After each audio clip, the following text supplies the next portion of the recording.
Good morning and welcome to Frankly Speaking here on WYDC TV Big Fox. I'm your host, Frank Acom. We are broadcasting live from the Hesselson studio here on Marcus Street in Corning, and I'm so glad that you've joined us this morning because we have a lot to cover. Not just on the immigration front, not just on the attack on Iran. We have some major New York State updates from Governor Hochul's visit to Washington at that hearing, that congressional hearing. We're going to be talking about that, some of the implications, as Elise Stefanik was part of the questioning. Also, just very quickly, we'll give you an update on the mayoral debate because Andrew Cuomo was asked directly about the COVID nursing home deaths. We'll talk about that as well. But first, let's go to some viewer comments. We received viewer comments, some after yesterday's show, some before today's show. And this section of our program brought to you by Steuben's Senior Services, empowering seniors to age at home. Go to Steuben's Senior Services Fund.org. All right, first up, good morning, Frank. Well, good morning. I'm sure you won't see this until tomorrow's episode. Yes, this came in after the program. But I was thinking about how the Democrats are portraying Gavin Newsom as a hero right now. It reminds me of watching Andrew Cuomo during COVID and how he was supposed to be a great leader in saving us from the pandemic and saving us from Trump. Trump sent ships to New York to house the sick. And I'm curious if they were ever even used, because was it even really necessary? And we know that instead Cuomo put the sick people in the nursing home, which was a disaster. I'm going to continue reading this. I worded that strange, but the media presented it as he was protecting us from Trump. That's not what this viewer said. He said, or she said, the viewer said, he was supposed to save us from the pandemic, even though Trump sent that ship that he did not use. Again, putting COVID-positive patients in nursing homes, one of the most disastrous decisions in all of the pandemic. And you're right, they're portraying Gavin Newsom as some type of hero, riding in to protect the world from Trump. Now I see he's a part of the political show when it comes to that senator being escorted from Kristi Noem's press conference. He's trying to make political hay off of it. He's got a lot to overcome. That's why the media is putting kind of a full court press to save his reputation, because even many in the left, Hollywood elites, were turning on him during the wildfire disaster and his horrible handling of it. But I'll continue with what this viewer said. To me, COVID was real, but it was over-exaggerated and used for political means on both sides. And it seems like the immigration issue is the same now. And I just wish our leaders on both sides would stop creating the stress and chaos for the hardworking people of America. And you raise a great point there. And the media and politicians, specifically on the left, when it comes to the big, beautiful bill, for instance, I know that's not what this was in reference to, but the big, beautiful bill, the way they try to scare our senior citizens, try to scare them in, and the American people in general, with Medicaid, Medicare, Social Security cuts. We talked about this a couple weeks ago with Assemblyman Joe Sempolinski, former congressman, and it's a story as old as time. That's what the Democrats always try to push, and the media is more than happy to help in that narrative. And what that does, because it's not true, what it does is scares a population that just should not be put in that situation, where people are losing sleep, they're getting sick to their stomachs because of what the media is telling them and lying to them about. It is very frustrating. I understand that viewer's point, so thank you for that. Comment from a different viewer. Morning, Frank. Good morning. Question: who's going to pay for all the damages caused by the rioters in California? This includes several cars, cleaning up the graffiti, and so on. You are, viewer. Residents of California as well. I don't know how much federal money will go to us, so when I say you know what I mean. The taxpayer will be funding that. As simple as that. That's why Trump, one of the reasons why Trump felt the need to send in the National Guard and the Marines, because without some show of force, these rioters, we've seen it happen in the past, will destroy cities. Final comment: even better is that the children are upset and crying like babies. I'm not sure what that's in reference to. It could be the way politicians are reacting to that senator being escorted out of Kristi Noem's press conference. I'm not sure. That's what I'm going to assume it's in reference to. Okay, last night, breaking story, Netanyahu announced Operation Rising Lion to roll back the Iranian threat. That was the campaign that happened yesterday targeting Iran's nuclear and missile infrastructure. Prime Minister Benjamin Netanyahu vowed decisive action, declaring this morning, late last night, that the Jewish state will continue striking Iran, quote, as long as necessary to neutralize what he called an existential nuclear threat, concluding with a defiant message, saying, long live Israel, long live America, and he called on God to bless the forces of civilization everywhere. He said, for decades, the tyrants of Tehran have brazenly and openly called for Israel's destruction, backing up their genocidal rhetoric with a nuclear weapons development program. In recent years, Iran has produced enough highly enriched uranium for 9 atomic bombs. 9. This presents a clear and present danger to Israel's very survival. 80 years ago, the Jewish people suffered through the Holocaust, perpetrated by the Nazi regime. Today, the Jewish state refuses to be a victim of a nuclear holocaust at the hands of the Iranian regime. And the media is presenting this in a way that Trump was not caught off guard. He was aware that the attack was going to happen. And interesting how no one told Iran. That's not how it happens in Democrat administrations. That's why very often Israel and other allies will have to keep things very close to the vest, specifically Israel, though. But what they're trying to suggest is that Trump did not want this, and that he lost some type of negotiation, if you will, with Israel. But if you look at the reporting from Israel, it was more of a lulling Iran into kind of being fat and happy, as the saying goes, not thinking anything would happen. So that seems to be more of, I think, the negotiation tactic from Trump, lull them into thinking a peace deal was near, and then attempting to end the nuclear program in Iran. Israel struck key Iranian nuclear and missile facilities, including Iran's main uranium enrichment facility, Iran's top nuclear scientists involved in bomb development, and Iran's ballistic missile program, which could soon carry nuclear payloads. Now, it did, as it says here, killed top military officials with Operation Rising Lion. It was a mission to roll back Iran's threat to Israel's very survival. We can't leave these threats for the next generation, said Netanyahu. Because if you don't act now, there will not be another generation. If we don't act now, we simply won't be here. We have internalized the lessons of history. When an enemy says he intends to destroy you, believe him. When the enemy develops the capabilities to destroy you, stop him. Now, General Hossein Salami, it can't be Salami. I know I'm not pronouncing that right, but boy, it sure looks like it. The head of Iran's Revolutionary Guard, and Mohammad Bagheri, the chief of the country's military, are believed to have been killed in the barrage, as were 2 nuclear scientists, according to Iran's state media.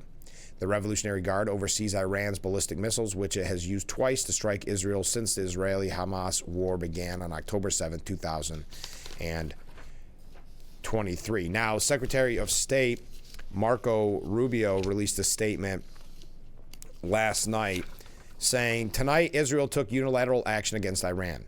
We are not involved in strikes against Iran, and our top priority is protecting American forces in the region.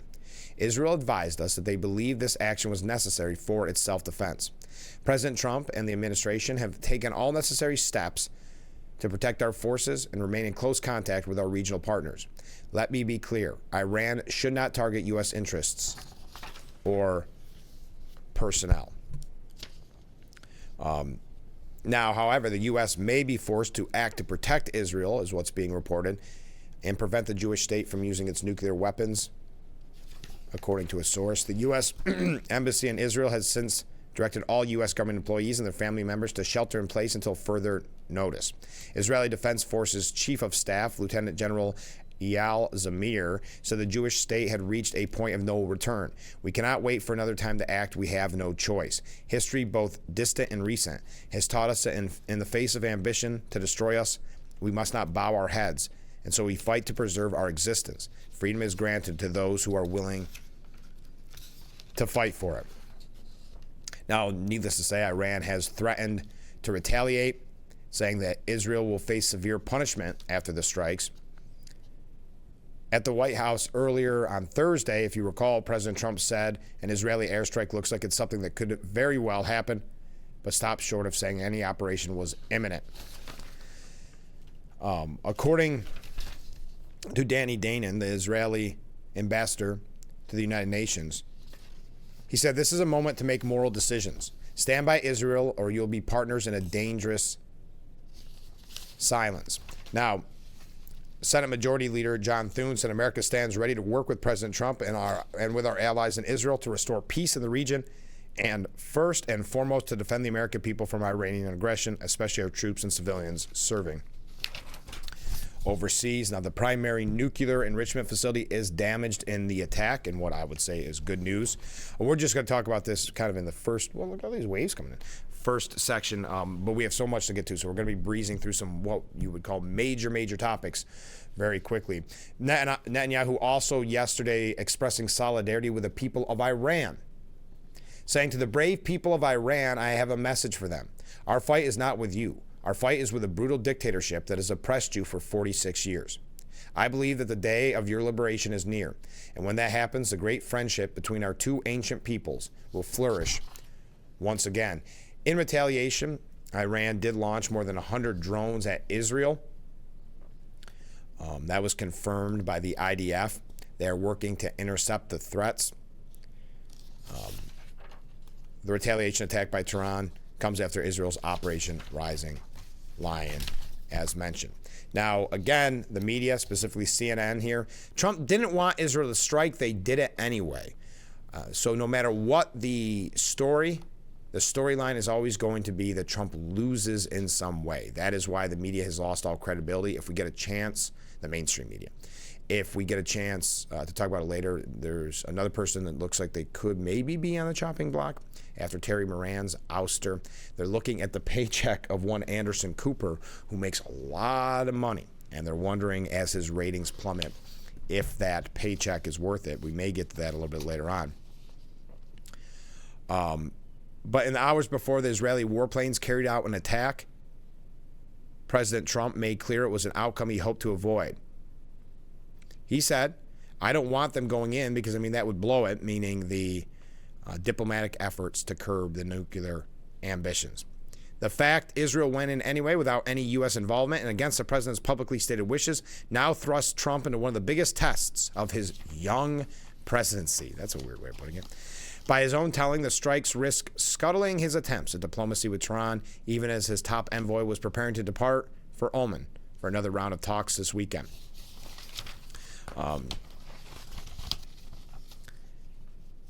Saying here, devoid of even boilerplate language offering support for Israel and its defense, the statement made clear this would be Israel's conflict, not Trump's. But the way the Times of Israel is presenting it is much different than kind of the biased left-wing media, where the Times of Israel is saying the U.S. kind of helped, not kind of, I don't know why I said it like that. The exact headline is, U.S. helped lull Iran into belief no attack was imminent. And I think there's a point to be made there, that Israel became kind of complacent, thinking that because of these peace talks, nothing was going to happen. And Israel saw the opportunity. Now, Trump was aware of Israel's strike on Iran beforehand, said there was no surprise. Iran cannot have a nuclear bomb. And we are hoping to get back to the negotiating table. We will see. There are several people in leadership in Iran that will not be coming back, said Trump. Trump also spoke to Benjamin Netanyahu several times in recent days. Now, the IDF expects the operation against Iran to last for several days, it is being reported. The IDF official saying, we are in the window of strategic opportunities. We have reached the point of no return, and there is no choice but to act now. Now, the U.S. could join If initial strikes succeed, the White House is closely monitoring developments, with officials suggesting U.S. involvement could follow a successful Israeli opening. Okay? Now, just to show you more about the kind of media bias on this, I know I have to take a break. You know what? Yeah, I've got two more quick things on it, and then we're going to get to New York State issues, because we really have got a lot to cover when it comes to New York. There were some rioting yesterday, a lot of people ignoring the curfew in L.A. Again, the media, there's an interesting study about CNN and how often they say mostly peaceful protests. It's almost become cliche. We'll talk about that. We also have a few things here just about the Trump administration in general, but I'd love to have you weigh in. So we'll wrap up our discussion on Israel when we come back, but you can weigh in at any time at that number on the bottom of your screen. So stay with us. We'll be right back with Frankly Speaking here, pardon me, here on WYDC TV, Big Fox. The Frankly Speaking Roof Cam. Brought to you by Boss Security in Horseheads. Contact them today for all your business and home security needs. We are back broadcasting live from the Hesselson studio, and this is the Steuben Senior Services Fund section of our program, empowering seniors to age at home, because we have a viewer comment. I'm not sure about Trump lulling Iran, because it makes no sense when you consider that he started to vacate the embassy there, citing unrest in the country. The argument being, though, that they were still in the peace talk negotiations with Iran. Not peace talks, that's not the right term. The nuclear negotiation, that's what that article is in reference to. Now, NBC's chief foreign correspondent, Richard Engel, stated that Iran officials told him they didn't want a conflict, and there are hardliners in Iran who are stressing that this was a waste of time, that the U.S. was just trying to fool Iran, was playing to sort of expose their weakness, that they would be duped in the end, that the Iranians shouldn't go down this path, and those hardliners will be proven right.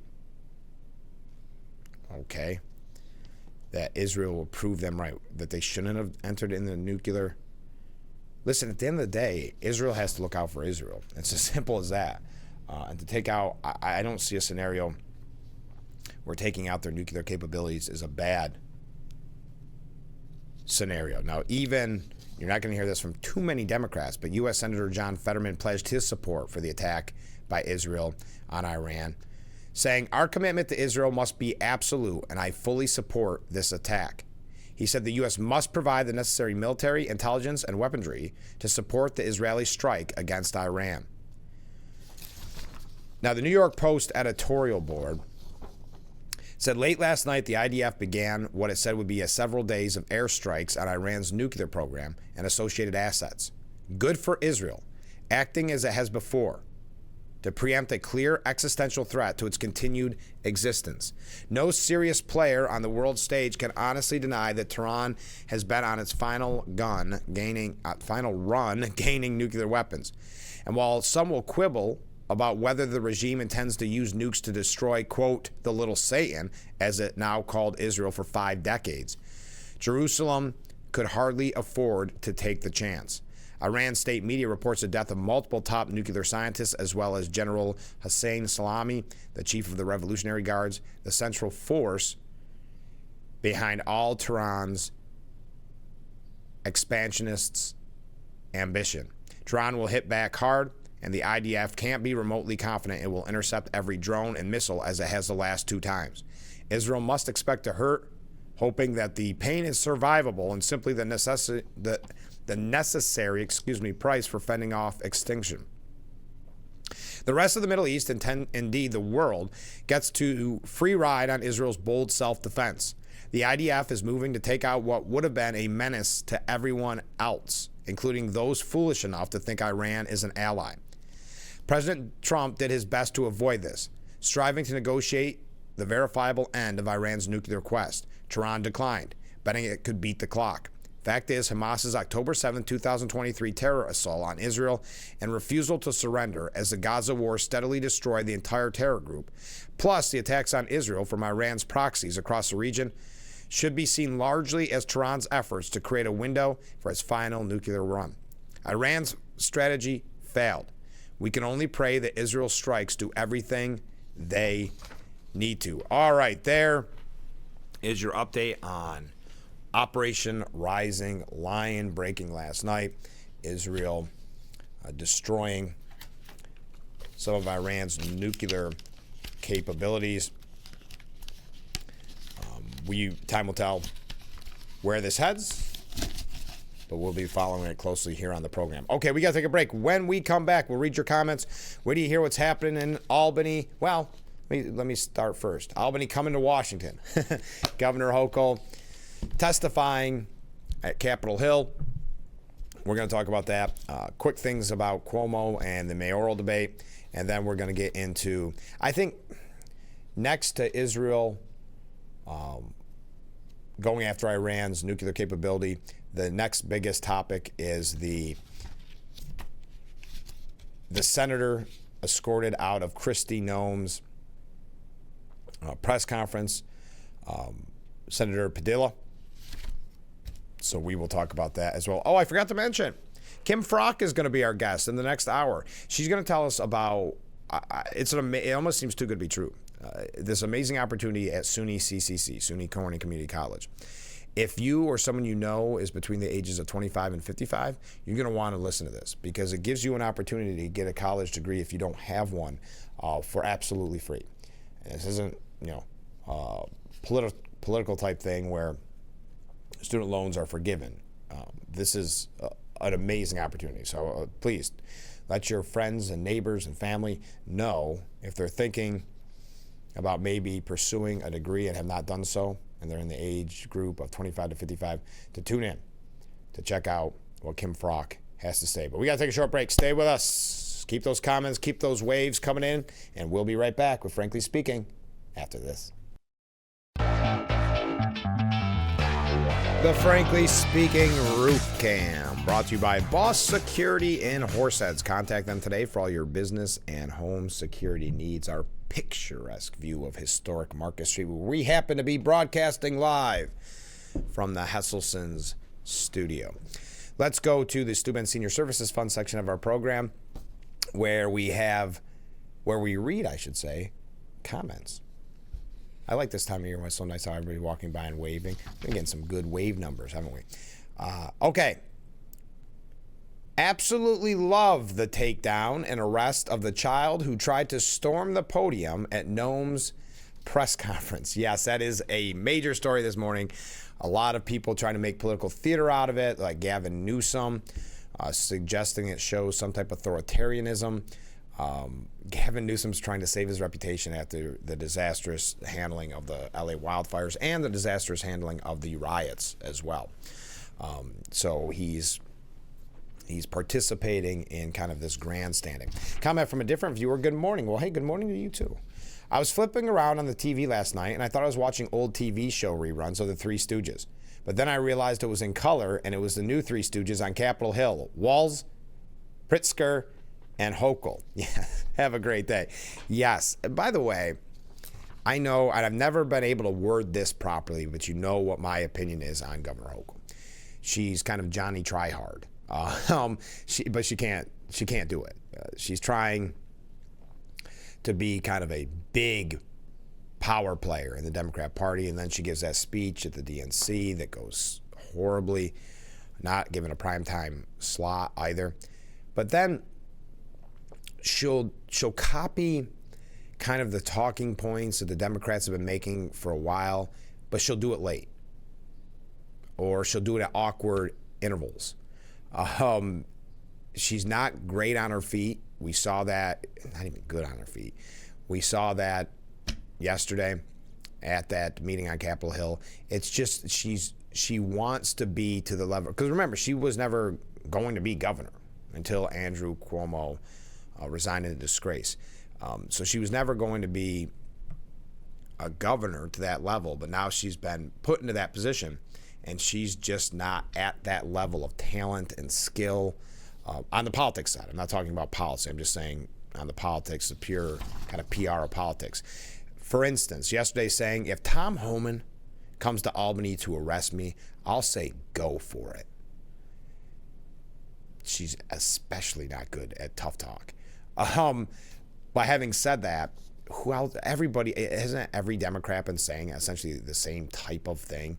As if Tom Homan stays awake at night thinking, am I going to go after, I better not mess with Hochul. I was going to arrest her, but I better not go after Hochul. So if Tom Homan comes to Albany to arrest me, I'll say go for it. Anything threatening our responsibility is an assault on our democracy. Wow, she got all the talking points in there. Why didn't you mention Social Security while you were at it? Cutting Social Security for just to make sure you got your bingo card filled out. So she defended New York's immigration policy, sanctuary policy, at what has been called a fiery hearing on Capitol Hill. Hochul telling the lawmakers, we cooperate in all criminal investigations, always have, always will. Yes, as the viewer had mentioned, it was Governor Hochul, Illinois Governor J.B. Pritzker, and you may remember this name, Minnesota Governor Tim Walz. Hochul repeatedly testified that her state works with the federal government in criminal cases involving immigrants. She said that since she took office 4 years ago, the state has handed over more than 1,300 incarcerated non-citizens to Immigration and Customs Enforcement at the end of their prison or jail sentences. States like mine are doing our part. They can't be expected to fix the broken immigration system. Okay. This is someone that, by the way, speaking of the broken immigration system under Biden, remember, she was still campaigning up until the very end. That's why her and her lieutenant governor had their initial falling out, because he came out and spoke against Delgado, spoke against Biden. She was defending him right until the end because, again, she's not ready for it. She's always behind the eight ball. Now, the most blunt lines of questioning came from who could be her challenger in the gubernatorial race, Elise Stefanik, and Congressman Mike Lawler asked some pointed questions. Also, our Congressman Nick Langworthy got some great ones in there as well. While questioning Hochul, I'll probably repeat this, but Stefanik cited horrific crimes in New York, saying rapes of young girls, beatings of New York Police Department cops by illegals who are here under Kathy Hochul's failed policies, burning New Yorkers alive. This is Kathy Hochul's New York. It's one of the many reasons why you're hemorrhaging support of hardworking New York families. Hochul then accused Stefanik of trying to get a viral moment. Stefanik did a great job. We're going to get to that in just a moment. Mike Lawler, he had a little issue with another congressperson. But so those are the names. There's three names being thrown around. The favorite is Elise Stefanik. Mike Lawler, probably second favorite. He's obviously a congressman. And then you have Nassau County Executive Bruce Blakeman.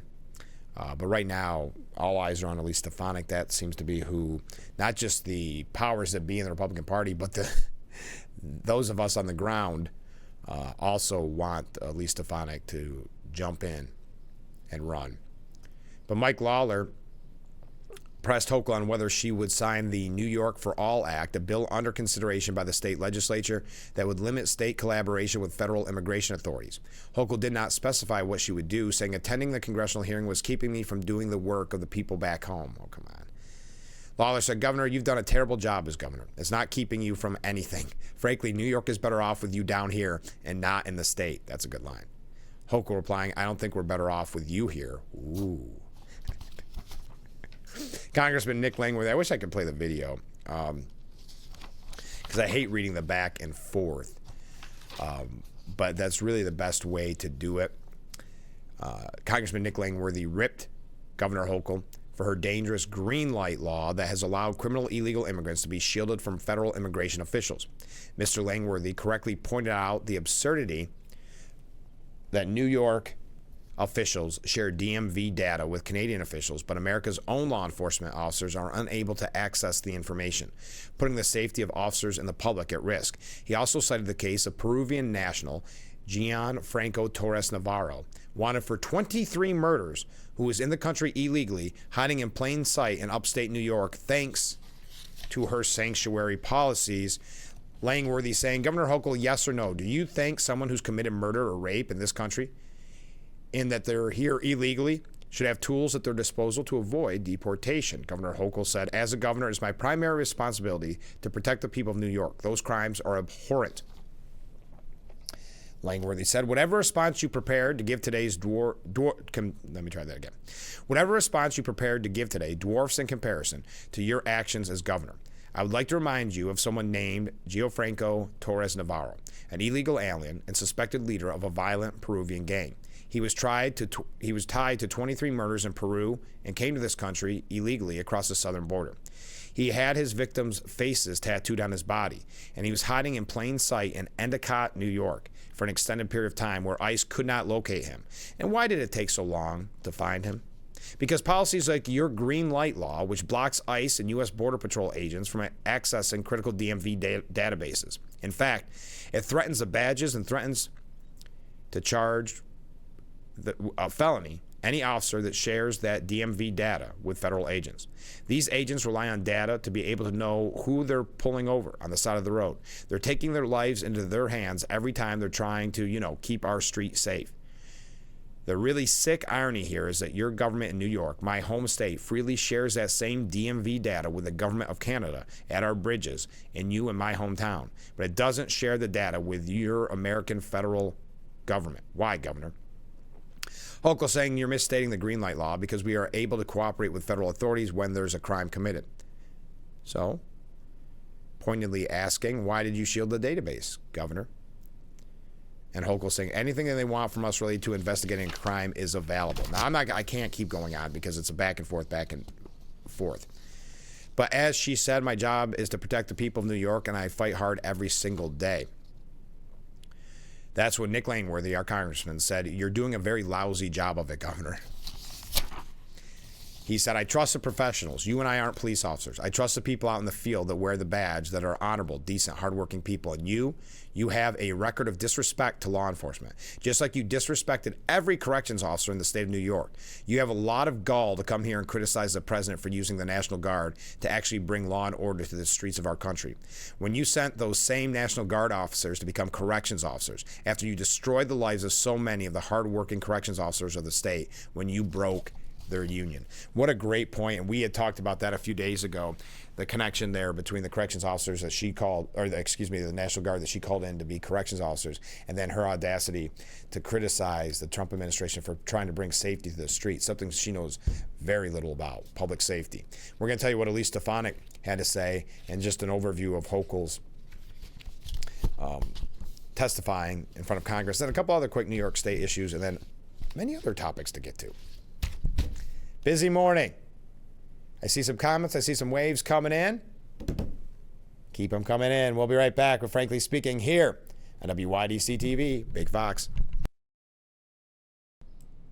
The Frankly Speaking Roof Cam brought to you by Boss Security in Horseheads. Contact them today for all your business and home security needs. We are back, broadcasting live from the Hesselson's studio. Wow, we've got a lot of comments coming in. Thank you for this. As a matter of fact, this might be the whole segment. I'm still compiling them. You know what? I am still compiling them. I'm going to miss a couple of years, but we will get to them in the next segment, okay? But this is the Student Senior Services Fund section of our program where we read viewer comments, and this isn't even all of them. We'll get to more. I love shows like this. Thank you. Hochul smiling and smirking was embarrassing. She had no clue on the law or even her own executive orders. Yeah, it was embarrassing for the state.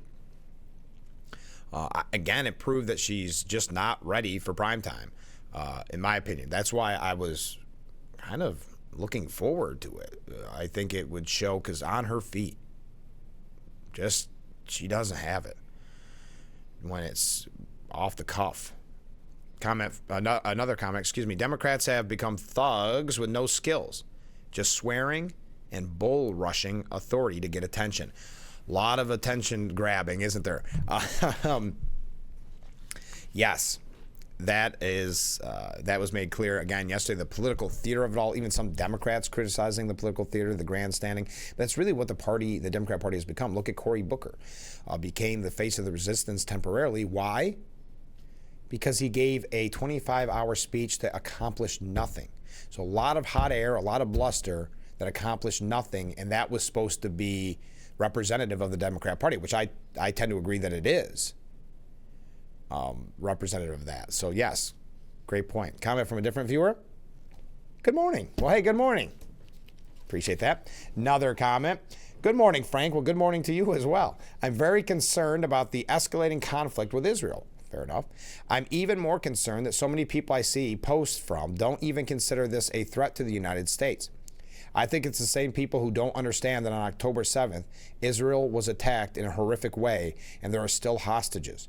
And what part of defending yourself and fighting back makes you the bad guy? What's wrong with people? You hit the nail right on the head. There's people that want to completely ignore October 7th, and we see the anti-Semitic protests and the anti-Semitic speeches and rallies.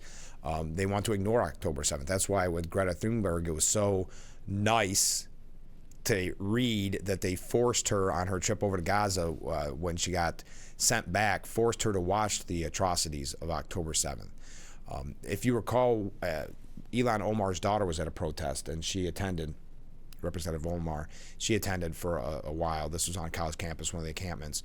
And they said, she said, it was almost harassment that there was a counter-protest against the anti-Semites, that they were showing videos to the anti-Semitic protesters, showing videos of what happened on October 7th. And she said that was wrong. They shouldn't be allowed to show that.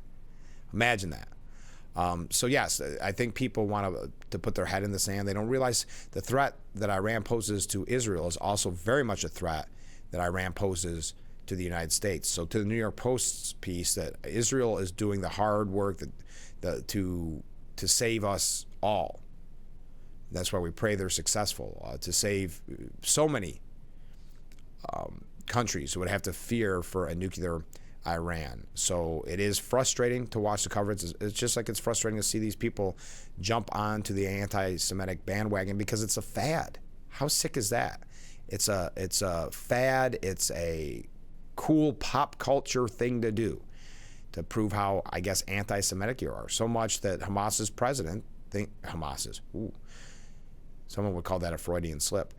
Harvard's president, so much that Harvard's president is saying that he was willing to take a 25% pay cut to show his solidarity with the anti-Semitic protesters, because in his mind, those protesters better represent the Harvard brand. So I know that was a long tangent on my part, but I really appreciate the comment. Comment from a different viewer. By the way, I should have put up because this section is brought to you by Steuben Senior Services Fund, I got to put my logo up there.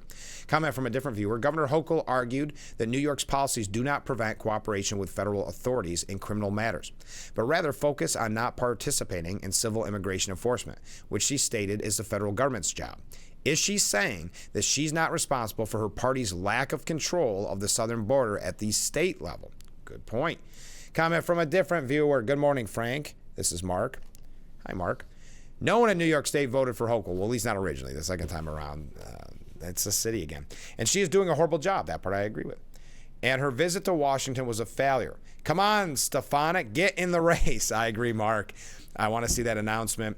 It's not horribly late. Don't get me wrong. It's just, I think it's an important note that Lee Zeldin got in last time around in April. It is now June, but again, Elise Stefanik is coming in, if you agree with the polls, she's coming in with more support than Lee Zeldin got when Lee Zeldin finished on Election Day. He was down 6 points when he lost to Hochul. Stefanik down 1 point and hasn't even declared. So, but I'm with you. Get in the race, please. Comment from a different viewer.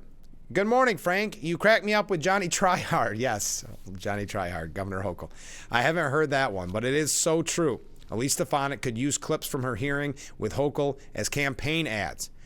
It was like a kindergartner in the principal's office. Elise Stefanik is New York's brightest star. I totally agree.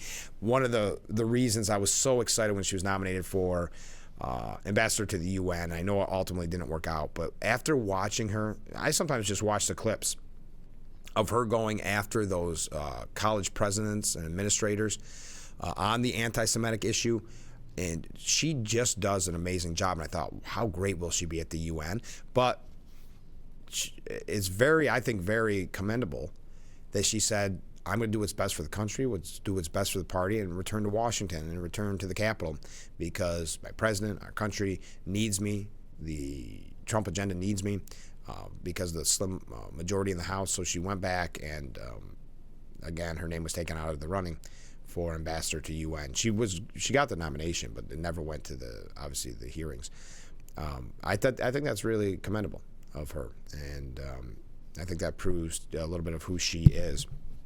When we come back, we're going to tell you what, if you missed Elise Stefanik, how she handled her questioning of Governor Hochul, which many are saying is a precursor, a look at what the future could hold in gubernatorial debates or in that campaign. But we're also going to read your viewer comments, and guess what I just saw, everybody? I saw a Climate Fact Friday message from Bob. So we'll bring that up. Of course, everybody looks forward to that. He had a busy week. He had 2 Climate Fact comments this week because Ken asked him a question and he did his civic duty and responded to us here on Frankly Speaking. Stay with us. We'll be right back with Frankly Speaking here on WYDC TV, Big Fox.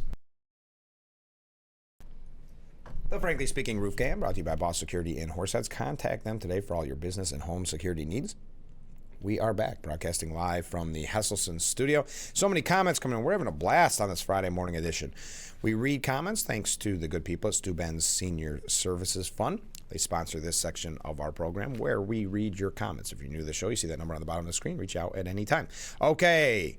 Most of the civilized world doesn't simply let everyone cross the border and then figure out what to do with them later. Amen. And so, I think it was CNN this morning saying America's position on Trump's immigration raids is complicated.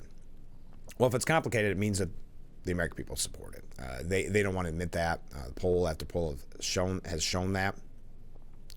Because you're exactly right. We had an open, porous border, and now Trump has been tasked with figuring out what to do, how to keep us safe, how to deport all the illegal immigrants that were allowed in during the Biden administration.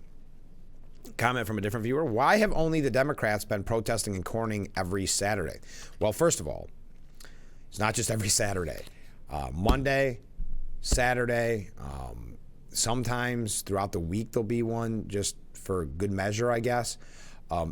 So is your question, why don't Republicans kind of counter protest? I'm not sure. Maybe I'm not sure if that's what your question is.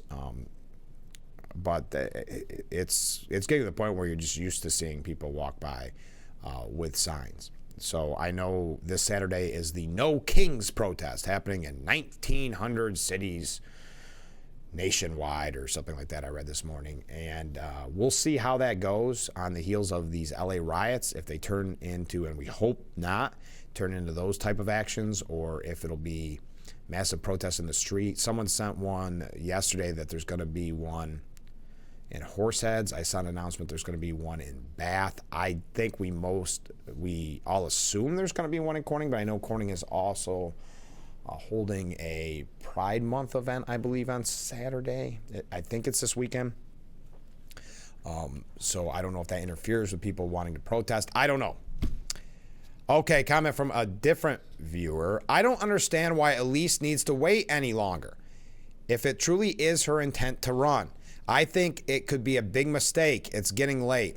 Well, one thing I will say, Republicans have a history of waiting too long to get into gubernatorial races in New York, unfortunately. But I'm with you. The earlier, the better. I will say she doesn't want to wait much longer. I don't want it to be one of these Labor Day type announcements or after Labor Day where you wait all summer. I hope that's not the case, but we have no indication one way or the other. It could happen right now. It could happen 6 months from now. Again, I'm with you. The sooner the better. But whether or not she heeds our advice, time will tell. But yes, I'm with you. I wish she would announce. Comment from a different viewer. Don't forget to mention the good news that NPR and PBS will lose billions of dollars in taxpayer funding. $1.1 billion is what NPR themselves is reporting. And I know it actually got Mike Lawler, who's also a potential candidate, Representative John Mannion, yelling at him. I guess there's audio on Empire Report today. A lot of cuss words, so I can't play it. where Lawler even wrote, John Mannion was entirely unhinged and unprofessional. That was a shameful display that exposed his complete lack of temperament. No wonder numerous staffers have previously alleged a toxic work environment. He should go seek help for anger management and blank off. He was saying that these funding cuts are an assault on democracy and it's shameful, and Lawler's capitulation and complicity to what has happened. Basically saying, grow some guts, Lawler, and vote against these cuts, but voting for the cuts. Yes, that's great news, okay? NPR, PBS losing its taxpayer funding. It's not even a secret anymore. We know their bias. We know how far left they are. That's why the stereotype is the hippies listen to NPR. So this is something Republicans have promised for well over a decade, perhaps decades. And finally, under this administration and Republican leadership, they're doing it. And it's a long time coming. Your money should not be funding outlets that push propaganda. Propaganda you may not agree with. So I think it's a wonderful thing. They will survive. Don't worry. They have plenty of money coming in. All right, we got to take another break. Yes, I do have a Climate Fact Friday from Bob. Don't worry. And I have about 20 other comments. You guys are great this morning. Thank you. So our last segment will be catching up on some of these comments and maybe even kicking off the next hour with them as well. So stay with us. We'll be right back with Frankly Speaking here on WYDC TV, Big Fox. I think we have some type of bug on the roof cam there. Welcome back. Of course, the roof cam brought to you by Boss Security in Horseheads. Contact them today for all your business and home security needs. We are back broadcasting live from the Hesselson studio. Let's go. And we're going to wrap up this hour with all your comments. Comment section of our program brought to you by Steuben Senior Services Fund. Empowering seniors to age at home. Comment from the first viewer here. GM's $4 billion blockbuster announcement that they are moving some major auto production from Mexico back to Michigan. Absolutely. A huge win. Exactly what Trump has been pushing for. This happened during the first Trump administration. A lot of people returning. Wonderful news. Yes, you guys are getting ahead of me. Breaking all this great news on the program. Comment from a different viewer. I'm not sure that it will matter if Elise Stefanik enters the governor's race late. Her name would spread like a California wildfire, especially with Hochul bashing her. When she makes it official, I fully expect you to sing Sinatra's New York, New York song. Start spreading the news. I want people to stay tuned. I won't sing. No promises. I will be excited, but I don't think you have any worry that I will be singing that song. Okay. Here's a comment from a different viewer. Don't forget, you got a regatta. That's right, the Cardboard Boat Regatta this Saturday. This viewer is saying, it's been 6 years since I've been in the race. It's a lot of fun. I hope I stay dry. It's probably 58. Oh, you're going to be there. I'm going to be there, of course, as well. Come over and say hi, or let me know what what boat you have. I'd love to come over and see the boat. It is a lot of fun. You got a regatta. We're going to be broadcasting the kind of highlights, if you will, of the regatta, and I'll get you those times and dates. The first one to be broadcast will be on June the 27th from 6 to 7 p.m. on Big Fox. So yeah, tell me more about your boat. How's the construction going? And again, I don't know if you know your numbers yet, but if you see me, stop over. I'll stop over and say hi at the boat. All right, Ken writes. Oh no. All right, I promise. Climate Fact Friday from Bob at the top of the hour. And we've got a great comment from Ken and any other comments that come in during break. But we got to wrap up hour number one. You guys are wonderful this morning. We're having a great time. Stay with us. We'll be right back. Hour number two, mere moments away.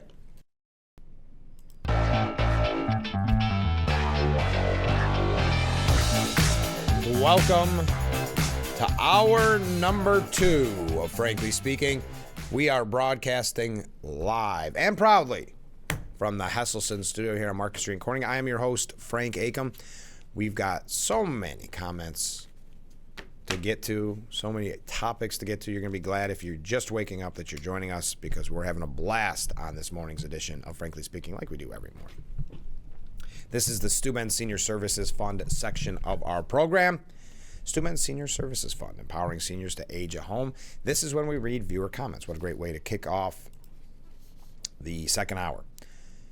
Stellantis shifts auto manufacturing jobs from Canada to Illinois. Honda is also moving some manufacturing from Canada and Mexico. Yes, a lot. Trump, I've said this on the program before, I somehow got on their press contact list. Wow, they are busy, that press team, receiving a lot of press releases. But yes, win after win after win. And that's one of the themes of many of his emails. Okay, comment from Ken. Ken writes in, watching Hochul in Congress yesterday confirmed my belief that she is nothing more than a mouthpiece for the liberal Democrats that actually run the state. She has no idea on what has transpired or what she has signed into law. She is a human autopen for whoever is running the state. After seeing how Biden and Hochul have been used as puppets for others to control, I'm starting to think that this is now the norm. Democrats that get elected to Congress, governorship, or even the presidency are completely controlled by others. Thank you, Ken. We're going to talk a little bit more about Hochul's time at the Capitol. And finally, we've all been waiting for it. His second appearance this week, Climate Fact Friday from Bob. Good morning to all, he says.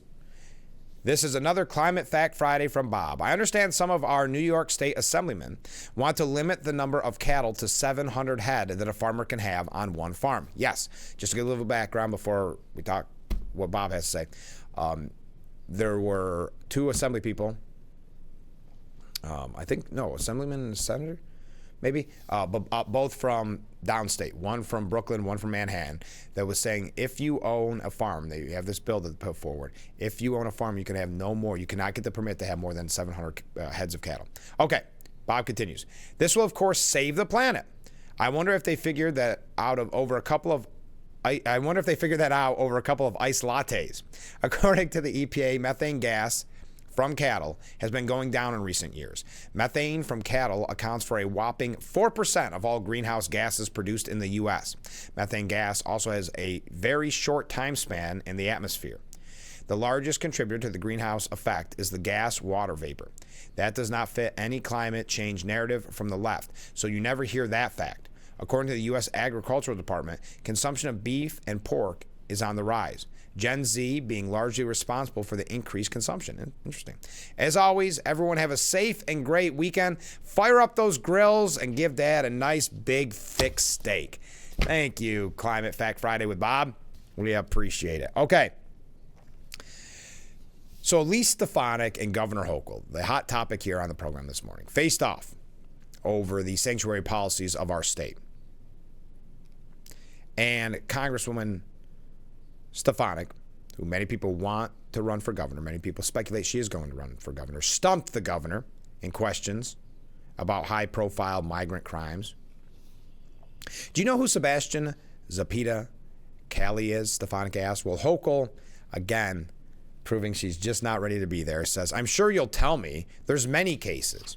Oh, there is many cases? Doesn't that speak to your leadership? But she had to be snarky. She wanted to get that little bit of jab, I guess, a jab in there.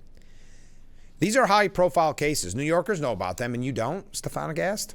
Stefanik is so good at this. She would have been so good at the UN. Stefanik, what a great line. These are high-profile cases. New Yorkers know about them. You don't? Stefanik also grilled Hochul on Wilson Castillo Diaz, a migrant accused of raping a 5-year-old, and Raymond Rojos Basilio, a migrant accused of molesting an 11-year-old in Queens. Hochul didn't recognize those two either. Hochul appeared before the House government, we know all about that. I don't have to go back to that. The New York governor was also put on blast by Firebrand Representative Jim Jordan, who drilled her over a Jesus Romero Hernandez, a Mexican migrant released from upstate Tompkins County Jail by the local sheriffs despite ICE having a judicial warrant for the arrest. So Jordan said a court order and a detainer for a guy who did the things Mr. Hernandez did in Tompkins County can't hold him an hour and 18 minutes, and you won't say that's wrong? Hochul saying, I have said we cooperate when there's a criminal case for someone who's committed a crime. Hochul said the state has helped U.S. Immigration and Customs Enforcement remove over 1,300 criminal migrants since she became governor in 2021. But she repeatedly refused to say if Tompkins County, which has its own policy against cooperating with ICE, was wrong not to hold Ramiro Hernandez an additional hour before the feds arrived. The suspect pleaded guilty to assault charges but walked despite a federal deportation order. That was a horrible situation. That person should not have been out there, Hochul responded. Hochul renewed the state's controversial sanctuary policy, first defined under an executive order by Cuomo. Many localities around the state, such as New York City, have their own, often more rigorous sanctuary policies. Representative Nick Langworthy blamed New York's policies for releasing Jose Antonio Labera, as we mentioned earlier. Langworthy blasted the green light law. This is an important line that Langworthy made as well. Your bail reform law is the reason Laken Riley is dead. It's beyond belief. This is denial and excuses, Governor. Republicans across the board came to the hearing with knives sharpened for the Democrats. James Comer saying, let's be clear, sanctuary policies do not protect Americans. They protect criminals, illegal aliens. Governor Hochul's sanctuary policies cost taxpayers billions to house, feed, and provide driver's licenses for illegal aliens, while the cost of rent rises and hospitals are overrun. Her defiance of federal law invites crime to plague communities across the state. What the Post editorial board said about this, and we're going to wrap up. Don't forget to get your comments in because we've had such a great time with our comments. But Governor Kathy Hochul got a well-deserved scolding from congressmen outraged over her efforts to protect illegal immigrant criminals from ICE. And her responses were beyond pathetic because she has no good defense. And she's not good on off the cuff anyway. So this was a powder keg for her. That's why we kind of anticipated. We're looking forward to watching this testimony because she is not to that level where she is going to get. I don't imagine, unless you go to maybe the far left outlets this morning, where you're going to say, Hochul destroys Republican congressperson. She just doesn't have it. She looks nervous. I think the term that the Post editorial board puts here, pathetic, is justifiable.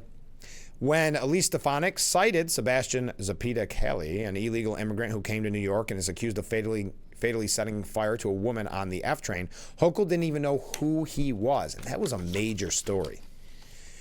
And wasn't it later that day she was taking photos in the subway to talk about how safe it was? Nor did she know the names of other notorious illegal immigrants who'd been in New York and are linked to horrific crimes. And trying to be snarky to Elise Stefanik, she actually says, I'm sure you'll tell me who it is. There's many high-profile cases or many big cases. So you admit there's many cases, that there's a public safety crisis in this state. Quote, there are high-profile cases. But I love that. New Yorkers know about them, and you don't. As the Post says, after Stefanik's role yesterday, it looks even more likely that she'll run against Hochul next year. But again, don't wait so long. Nor could the governor bring herself to say that Tompkins County officials were wrong to release Ramiro Hernandez. Representative Nick Langworthy and Marjorie Taylor Greene blamed Hochul's policies for the murder of 22-year-old Georgia nursing student Laken Riley, noting, hey, we got waves. Noting that her killer, Jose Antonio Labera, was nabbed in New York on child endangerment charges but quickly freed. They cited New York's green light law, which bars state officials from sharing drivers' info, as we mentioned. Hochul claimed her office does cooperate with federal authorities, but also admitted New York welcomes illegal immigrants with open arms and has for 400 years. The problem, of course, is that unlike migrants of the past, illegal immigrants are, illegal. They have no right to be in America in the first place. Yet President Biden waved in millions, nonetheless, mostly with little to no vetting. These border jumpers effectively cut in front of those waiting to enter legally, cost taxpayers billions, overwhelm schools and public services, and taking jobs from citizens. And far too many feel free to commit the most heinous of crimes. Hochul seemed unfazed by all this and by lawmakers' anger and that of the family members of illegal immigrants' victims. New Yorkers should be just as livid as they are. So another pathetic, and I like that term, performance from our governor, and an exciting, what's the word I want to look for? Kind of excitement around Elise Stefanik and the potential for a gubernatorial run. Now, the state Senate and the Assembly did pass a package of prison reform bills. I'm not going to go through each one, but we had kind of talked about this the other day. Assembly Majority Leader Crystal Peoples-Stokes, who voted for the bill, told fellow lawmakers she had a very tough time watching the video of Brooks' death. That's what this, we talked about it yesterday, is more in reference to kind of tying the hands of corrections officers than it is about the criminals.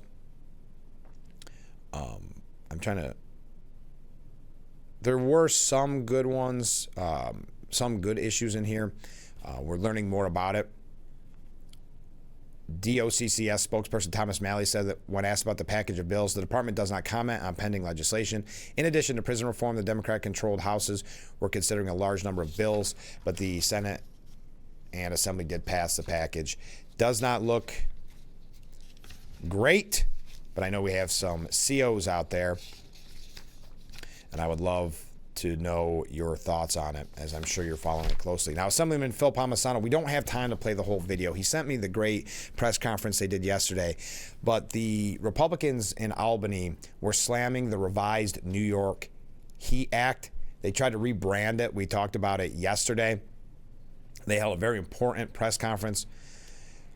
Assemblyman Phil Palmisano saying, Albany Democrats realized the original HEAT Act was unfeasible. So they put on a new fancy coat of paint and gave it a new name. But make no mistake, this bill is just like the HEAT Act. Unlike the name suggests, it doesn't save people money or increase energy reliability. New York is on a runaway train towards economic disaster due to Albany's Democrats' Climate Leadership and Community Protection Act, or the Green New Deal-style takeover of the grid. I'm very concerned about these costly, misguided policies, including the repeal of the 100-foot rule, which is intended to move the state completely off natural gas and toward full electrification, even though conversion costs are exorbitant and the state grid cannot handle it. This is yet another example of Albany Democrats being completely out of touch with the interests and needs of New York families and businesses. Their reckless energy climate agenda continues to be unaffordable, unreliable, and unfeasible, and is simply designed to dismantle the affordable and reliable natural gas infrastructure, supply, and delivery system. It is designed to take away consumer choice about how you heat your home, cook your food, power your buildings, and the vehicles you drive. It will jeopardize the reliability of the grid, leading to dangerous blackouts. Think about that in our rural area in the summer when it's so hot and in the winter when it's so cold. And it will continue New York's nation-leading out-migration crisis of more families, farmers, small businesses, and manufacturers leaving the state. And he had 3 to 4 business people, more than that, 6, 7 business people, stakeholders, discussing at the press conference, slamming it, the revised New York HEAT Act, which puts us on that trail to disaster. Okay, we got a couple comments coming in. We'll read those. Around 7:20, we're going to talk with Kim Frock about a really amazing opportunity if you're thinking of going to college. But one last thing, we are going to talk about Cuomo quickly when we come back. Let's end our Albany discussion on a positive note. How's that? I will say Phil Palmisano's press conference was a very positive note because he's highlighting the disastrous HEAT Act. So thank you to the Assemblyman. But also another positive note. Assemblyman Joe Sempolinski is holding a summer reading challenge for grades kindergarten through 7th, saying, I want to do something to encourage kids to keep reading during the summer break. Reading keeps your mind sharp, prevents the summer slide, and helps kids succeed in school. Students who read 15 minutes a day for 40 days between July and August will receive an official New York State Assembly Excellence in Reading Certificate from Assemblyman Sempolinski. The program is sponsored by Assemblyman Sempolinski and the New York State Assembly. The challenge begins July 1st and ends August 31st. Registration is now open. Parents or guardians can register their children right there by scanning the QR code. And if we have, next time we have Joe on, we'll ask if we can do a special Frankly Speaking one, where we must read 15 minutes a day for 40 days starting in July. Because I want that certificate, darn it. Thank you to Joe. I don't want the summer slide. I think we have sometimes winter, summer slide here on Frankly Speaking. A lot of comments coming in. Keep them coming in. We'll read them when we come back. Still a guest. Looking forward to it. Still your comments. Still a lot to cover. We'll be right back with Frankly Speaking here on WYDC TV. Big Fox. The Frankly Speaking Roof Cam, brought to you by Boss Security and Horseheads. Contact them today for all your business and home security needs. We are back, broadcasting live from the Hesselson studio here on Marcus Street in Corning. Let's read some viewer comments. The viewer comment section of our program brought to you by Steuben Senior Services Fund, empowering seniors to age at home. This viewer writes, the limiting of cows is wrong. We have a large farm building, huge barns, 135 feet wide, 540 feet long. For them, the house, 3,500 cows. What will happen to the investment? Well, I don't, let me put it this way. I think the way the bill is proposed, they are stopping the permits so you would be grandfathered in. Let's hope that never gets that far. Now, Hochul said she wouldn't sign it, but listen, folks, with one-party rule, you can never... Bail reform was laughable when it first came out. Everybody said, no, we're not going to really coddle criminals and handcuff law enforcement. There's no way Albany's that crazy. And here we are. So it is wrong. It's a huge government overreach. Of course, it was proposed by representatives in Manhattan and Brooklyn, people who have never even seen a farm, most likely, let alone know the day-to-day operation at a farm. And I'm glad you did not give us your name, because if you have 3,500 cows, I'd hate to have law enforcement show up at your door. So we'll keep your identity secret from Albany. So don't worry, we won't pass along that number to any agents. And if you recall, we had fun on the show when this story first broke, when we shouldn't laugh at it, because you never know what's going to happen out of Albany. But people coming up with bureaucratic names for cow counters that people would have to go around to farms to make sure you didn't have 701, or I guess 700, that you had 699. So thank you for the picture too. I didn't have time to put it up on the screen, but thank you. The barn looks amazing. Comment from a different viewer. If Climate Fact Friday Bob runs with Elise Stefanik as lieutenant governor, New York will have to build a wall to keep everyone from coming back. Grill, baby, grill. I love it. I'm sure Climate Fact Friday Bob appreciates it as well. All right, we do have to take another break because we're going to our guest, Kim Frock. It's just a quick interview, but this is really important. If you're thinking or have thought about going to school, going to college, maybe you're at a point in your career where you're saying, I can't really move up. I want to, maybe get a better job. You've got to hear about this. What SUNY is offering is quite remarkable, quite amazing. So that's coming up. Just a quick little interview. Then we'll get back to, because I just have to mention maybe two things about the mayoral debate, and then we have a lot about ICE. Thank you for all the comments. I hope, honestly, I hope Elise Stefanik is watching the program this morning. Because we've had such nice things being said about Elise Stefanik and the great job that she did yesterday grilling Governor Hochul, showing how gubernatorial she can and will be. It's just a matter of when she is going to announce. My thoughts, the sooner the better. I think Republicans have historically waited too long, other than Lee Zeldin. But that's her decision, one way or the other. We would just like to know. Because as many people said at the time, when we finally get our inflation reduction checks, what was it, $120, something like that, or $200 or whatever, from the governor, donating it to Elise Stefanik's campaign. So if nothing else, you better declare before, I think, October, when those checks are going to be hitting the mailbox. One other thing. I know, I'm rambling on. Tuesday is the school vote, the budget vote. We've talked about it a little bit in the past. We have the information if you want to discuss that. What's your thoughts on it? I know Corning Inc. gave the $1.8 million.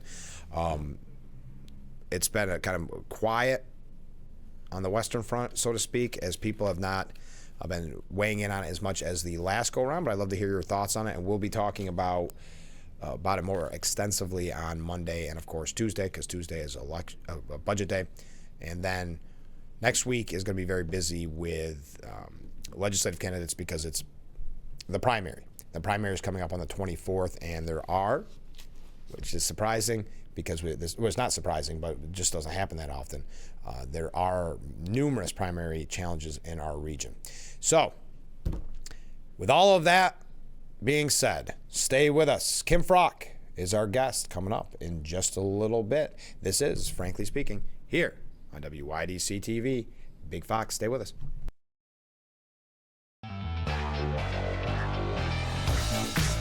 The Frankly Speaking Roof Cam, brought to you by Boss Security in Horseheads. Contact them today for all your business and home security needs. Welcome back to Frankly Speaking here on WYDC TV, Big Fox. I'm your host, Frank Aiken. We're broadcasting from the Hesselson studio, and this is the Steuben County Office for the Aging section of our program. And joining us in the studio, Kim Frock. Thanks so much for being on the program.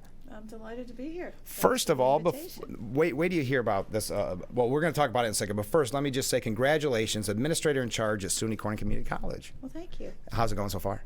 Awesome. Great, yeah. Well, it's got to be going great to kick off with a program like this. It's an amazing opportunity. It is, and it's called SUNY Reconnect. Tell us a little bit about who is eligible for this program. Sure. So SUNY is offering free community college tuition to New York State residents between the ages of 25 and 55 for degrees in high demand fields.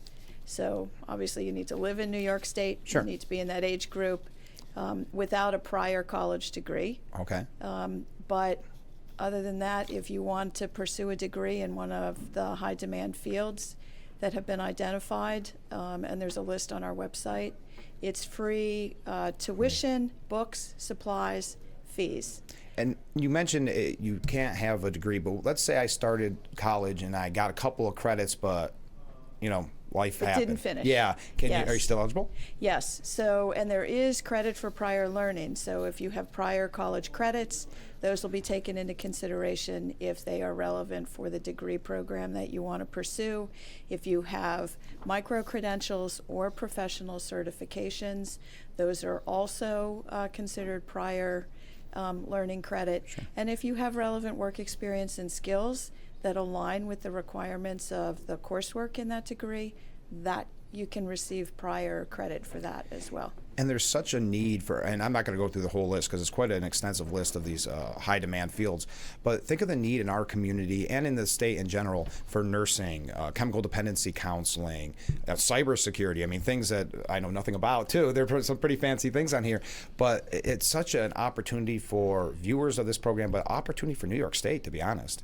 Yes, so SUNY is sponsoring this because New York, the governor and the chancellor are well aware that we have staffing shortages in these high demand fields across the state, and so they want to make sure that they can support the economic growth in New York, but also provide an opportunity for our residents to upskill and to have job mobility and to earn a better income. And it's great to be proactive because this is coming to a head where in some of these there is a huge need in our area.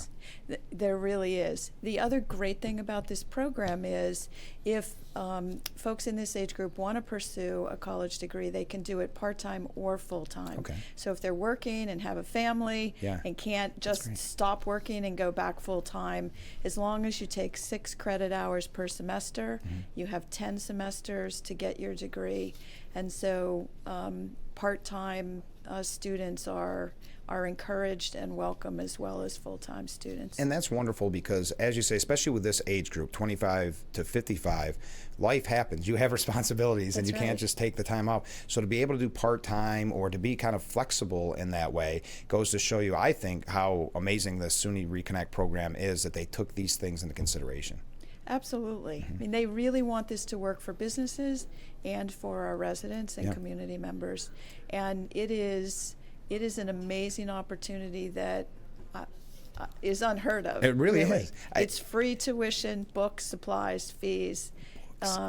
Everything except transportation and meals. It was hard to believe when I received the press release on this. It almost seems too good to be true, doesn't it? Yes, actually it does.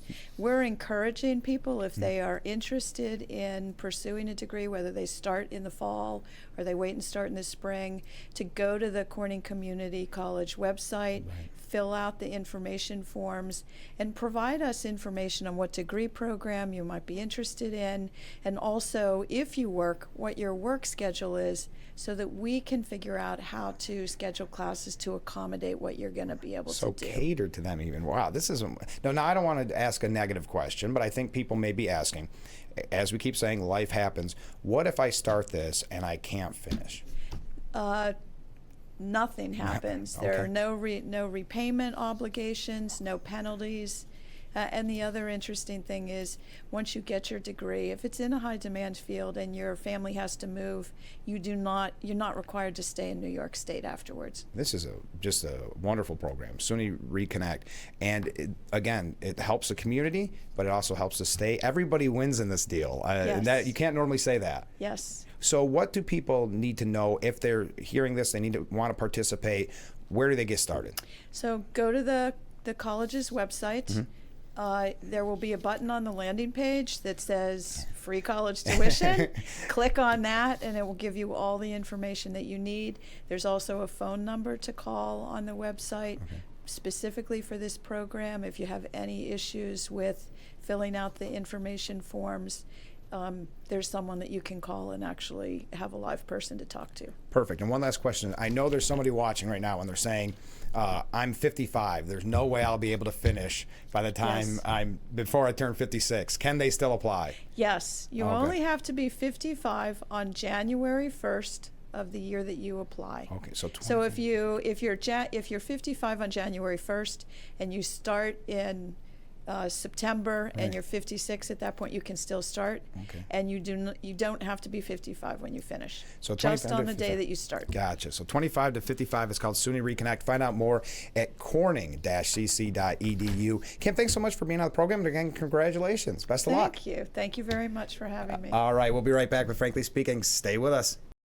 The Frankly Speaking Roof Cam brought to you by Boss Security in Horseheads. Contact them today for all your business and home security needs.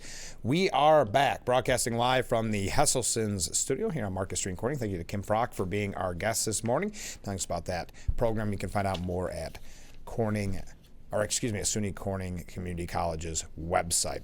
Okay, comment from a viewer during our Steuben Senior Services Fund section of our program.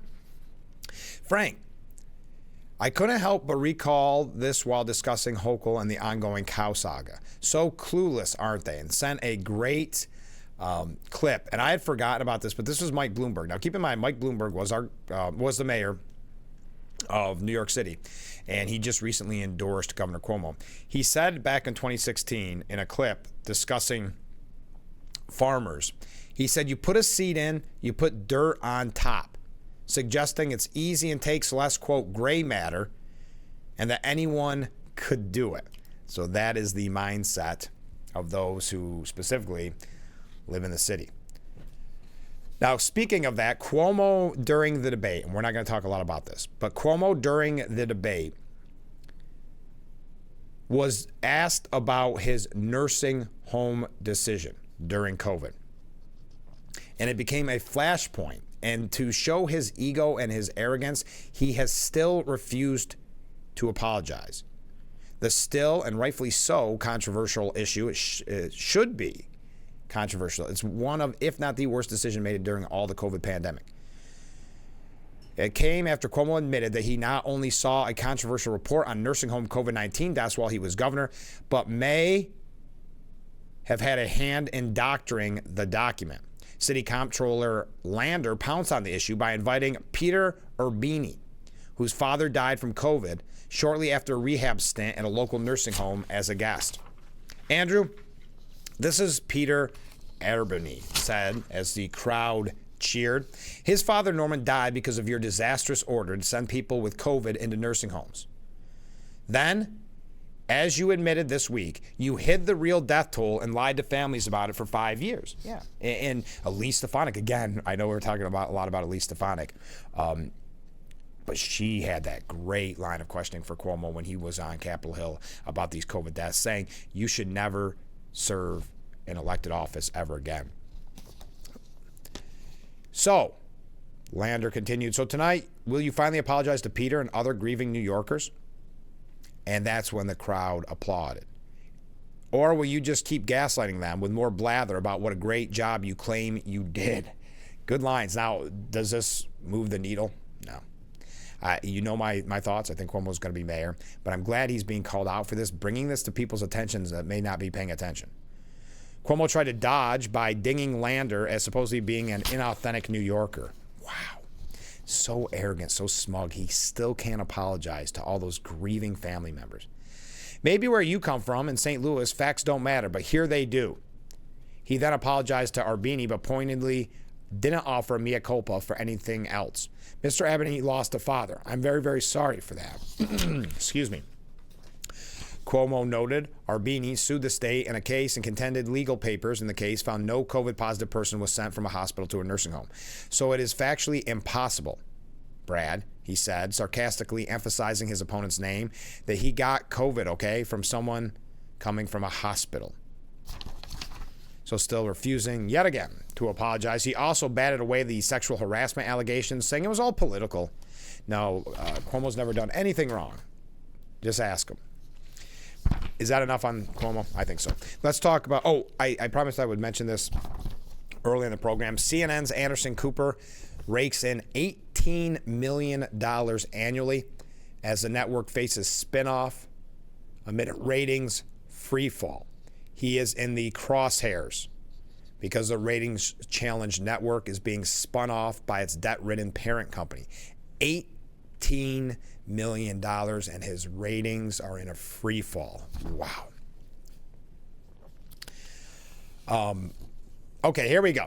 An appeals court temporarily blocked the federal judge's order directing Trump to return control of the National Guard to California. This is a ping-pong match back and forth, like has been the beginning of the Trump administration, where so many activist judges are jumping on his policies, and then other judges having to come in and say, whoa, whoa, whoa. An appeals court panel on Thursday allowed the Trump administration to keep thousands of National Guard troops deployed in L.A.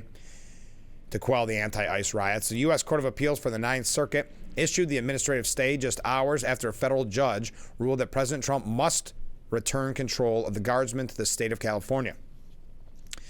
Okay, now, that was just a quick update. We're going to get to your comments here in just a little bit. But the big topic this morning is Senator Alex Padilla's freak out during Kristi Noem's press conference. This is Carolyn Leavitt.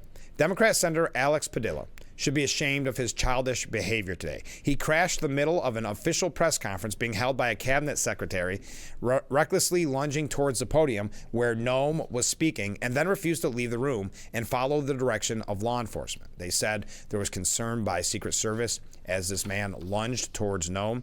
Now, keep in mind, not too many people would know who Senator Alex Padilla is, so not sure if they weren't sure if he was a threat. Padilla was handcuffed and briefly detained after he interrupted the DHS's chief's briefing. This is making the media rounds. Gavin Newsom is trying to use this as a sign of authoritarianism by the Trump administration. White House Communications Director Stephen Chung said, "Thank you to all media outlets for playing the Padilla freakout video. Shows the public what a complete lunatic Padilla is by rushing towards Secretary Noem and disrupting the informative press conference," calling him later unhinged. Noem tweeting, "I wish he would have acted that way in the beginning, having a conversation, rather than creating a scene." Former Vice President Kamala Harris saying United States Senator Alex Padilla was representing the millions of Californians who are demanding answers to his administration's actions in Southern California. This is shameful and a stunning abuse of power. So I guess in this narrative that we're supposed to believe that Kamala Harris is pushing or the media is pushing, it is okay to lunge towards a cabinet official shouting down at a press conference. Of course, we know what this is. It's political theater. It's to get the attention, and he's getting that attention. But the people jumping on the bandwagon defending him and suggesting this, like Harris said, that this speaks to the people. What would happen if you or I did that? It would be a lot worse than handcuffs. So he is forcibly removed. They did have a conversation later. He said, "I was there peacefully. At one point I had a question, so I began to ask a question. I was almost immediately forcibly removed from the room. I was forced to the ground and I was handcuffed." Now, if you see the videos or you hear Kristi Noem's account, a little bit different than how he's presenting this peaceful interaction.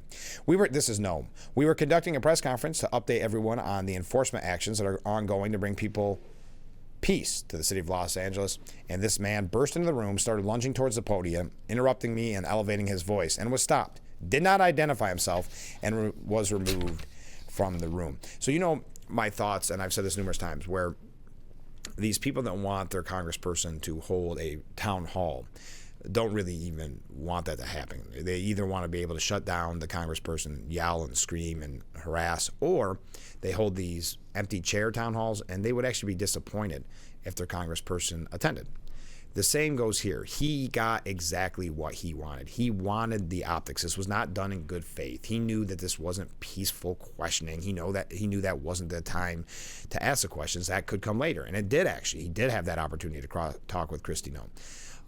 But he got exactly what he wanted, which was the attention, the media praising him, Gavin Newsom putting him on a pedestal.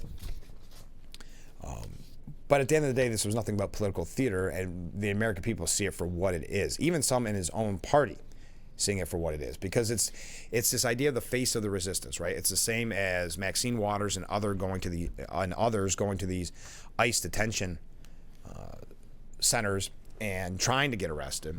That's why Kathy Hochul at that hearing yesterday saying to Tom Homan, sure, come to Albany, arrest me.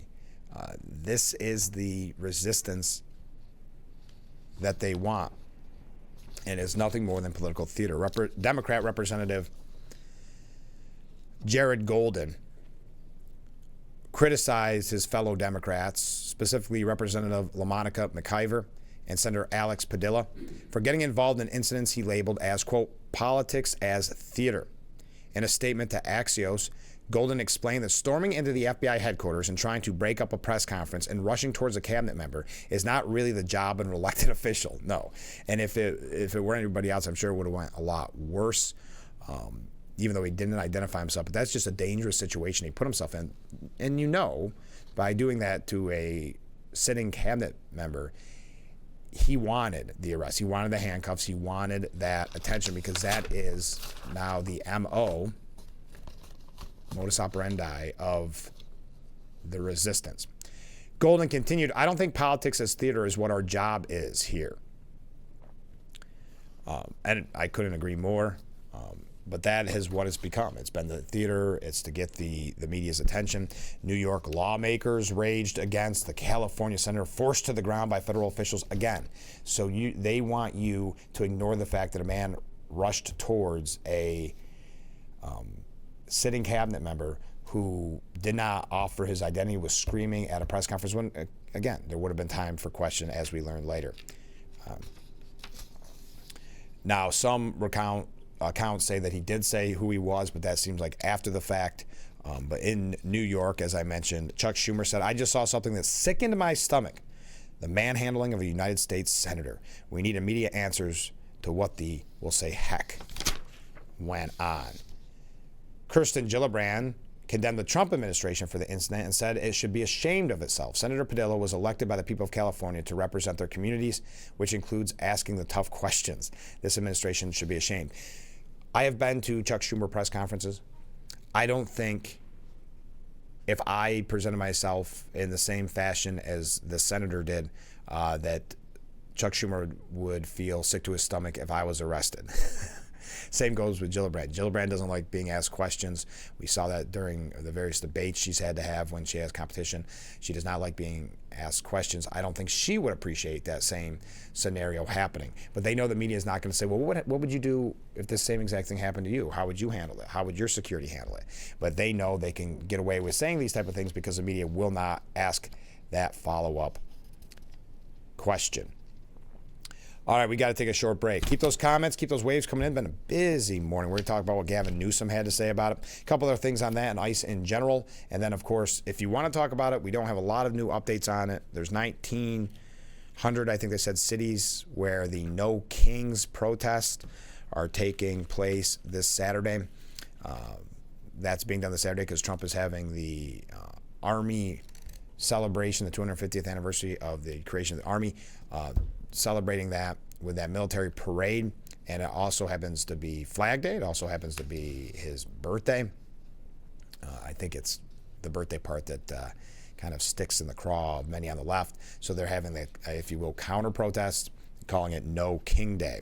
I know there are some being set up locally. I don't have all the specifics. I would pass it along to you if I did. It's not keeping it from you. I just don't have the specifics. But your thoughts on that. So we'll read your comments when we come back. Stay with us. This is Frankly Speaking here on WYDC TV, Big Fox. The Frankly Speaking roof cam with our picturesque view of historic Market Street, brought to you by Boss Security. Contact them today for all your business and home security needs. We are back broadcasting live from the Hesselson studio on said historic Market Street. And let's go to the Steuben Senior Services Fund section of our program. Steuben Senior Services Fund, empowering seniors to age at home. This is a section of the program where we read viewer comments. I missed a couple because they're all coming in fast and furious, so we'll read a few more in the next break as well. Comment from this viewer regarding the ignorant anti-farmer. That person you speak of is former New York City Mayor Michael Bloomberg, a big, heavy donor to the Democrat Party, not a big Trump guy. He was a very, what's the word I want to look for, very heavy-handed in his time. He was the one that banned trans fats, where you had to put calorie counts on menus, where smoking laws completely changed. But back to your point, I wonder if he knows how much nitrogen, for example, to use for a specific crop, or if he knows what fertilizer is required to maximize the yield, etc. Absolutely no. Absolutely not. He is one of those kind of New York elitists that just believes that somehow the milk magically appears in the bodega, or the fresh fruits and vegetables. He lives in he's a very, very rich man. He lives in a bubble. He's one of the world's richest men. He lives in a bubble and doesn't understand those things at all. So, yes, it is very frustrating when you see people like him be so condescending, especially when behind the scenes he did not, at least when it came to laws and the actual work of government, he didn't seem to be too smart himself. Comment from a different viewer. The Democrats have to be incredibly frustrated if Cuomo is all they can come up with. I would think if you're a Democrat, you've got to be frustrated in general over him being back, because we know he's not done. Many people in his inner circle, many anonymous sources continue to say that he has some type of plan, whether it's to run for president. Remember, we see his ego. Don't think for a moment you're saying, well, Frank, there's no way. Don't think for a moment he's not thinking of a presidential run, because he was still talking about running for president when his polling number was, what was it, less than 1%. It was like 0.4% nationwide. This is before COVID, and he was still considering running. So he has some delusions of grandeur, that's for sure. All right, we'll get to one more comment, then we will take a break and read the rest of your comments. I love it. By the way, Gavin Newsom did say Trump and his shock troops, that's the term he used, are out of control about the Padilla interruption. Senator Alex Padilla is one of the most decent people I know. This is outrageous, dictatorial, and shameful. Trump and his shock troops are out of control. This must end now. That's Newsom begging and pleading for people to give him another chance after his disastrous handling of not only the wildfires, but also his disastrous handling right now of the LA riots. He's really hoping to get his name back in there because he wants to run for president. That is crystal clear. Okay. Comment from a viewer. In regards to Padilla, the Democrats show the world every day the extent of the mental health crisis within their party. They are hanging themselves and are so narcissistic they don't get it. Yes, I don't think the optics on this politically, I know they think this political theater is great. I think the American people see someone like Padilla, for instance, or even a Cory Booker give that 25-hour speech and say, what's this accomplishing? What is this doing for me, the taxpayer? The hardworking American taxpayer. But we got to take a break. Reading all your comments when we come back. It'll probably wrap up the whole show. We've got so many coming in. Appreciate it. Stay with us. We'll be right back with Frankly Speaking here on WYDC TV, Big Fox. The Frankly Speaking Roof Cam, brought to you by Boss Security and Horseheads. Contact them today for all your business and home security needs. We are back, broadcasting live from the Hesselson studio. Let's go to the Stu Ben Senior Services Fund section of where we read viewer comments. So many comments coming in this morning. I really do appreciate it. Thanks for having so much fun with me. Here we go. Mark writes in, shame on you, Cuomo. You know what you did was wrong to put seniors in nursing homes, and your big bad ego refuses you to use the mercy ship provided to you by Trump. Anyone for New York City mayor besides you. Shame is exactly the right term. Comment from a different viewer. Morning, Frank. Well, good morning. I just, you want to know my thoughts about the Democrat governor the Democrat governors that were called before Congress yesterday to explain their unconstitutional stance of sanctuary states.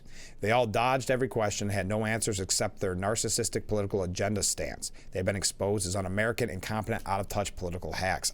Hacks is a good term. I saw someone refer to Hochul's performance as pathetic.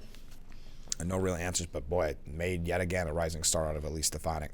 Comment from a different viewer. What a legacy. I spoke for 24 hours about nothing. Hey, 25 hours and 5 minutes. But yes, about nothing. At one point, he started talking about the Bills being the only real New York team. I mean, he really had to fill some time. Yeah, and accomplish nothing. Next up, Ken writes in, nothing surprising about the Alex Padilla ordeal. A senator that no one knew existed is now headline news, and his face is all over legacy media. The Democrats will heap praise on him and use the takedown as a hammer to bash Trump for his lawless authoritarian administration. And you hit the nail right on the head, Ken, because that's exactly what they've been doing. Again, I would ask the question, and I know we're not going to get to all these comments. I would ask the question, if put politics aside, whether you like Trump or not Trump, is this acceptable to rush towards a sitting cabinet member or any politician, for that matter, screaming and yelling? I think it goes without saying that he got exactly what he wanted, which was to be thrown in handcuffs. Okay, comment from a different viewer. Iran is finally getting stopped. The failure of Carter has been allowed to linger too long. Thank you. Ken writes in, I am really embarrassed. I never realized that the military parade and festivities happening tomorrow wasn't something Trump was orchestrating to celebrate my wife and my 39th anniversary. I think that's a part of it. I think the military parade is in celebration of your 39th anniversary. Congratulations, by the way. And everything but Trump's birthday. How's that? Final comment, because we are out of time. And by the way, Rick, I can get to that Monday, your comment, but there's just a few things in there that I think have updated since maybe when you wrote it, or maybe if you haven't checked certain news yet this morning. Okay, final comment. The crew will say hello. Yes, we have a viewer that's going to be at the Cardboard Boat Regatta tomorrow. He thinks his vessel, the first time I think he said he's done it in 5 years or 6 years, he's back at it, coming out of retirement. He thinks the vessel is the Rusty Bucket. Well, yes, please come over and say hi. Look forward to talking with you and having a blast tomorrow at the Cardboard Boat Regatta. And I hope you have a great weekend, folks. Happy Father's Day to all the fathers out there. We'll be back Monday morning with Frankly Speaking right here on WYDC TV Big Fox. I look forward to it already. Have a great weekend.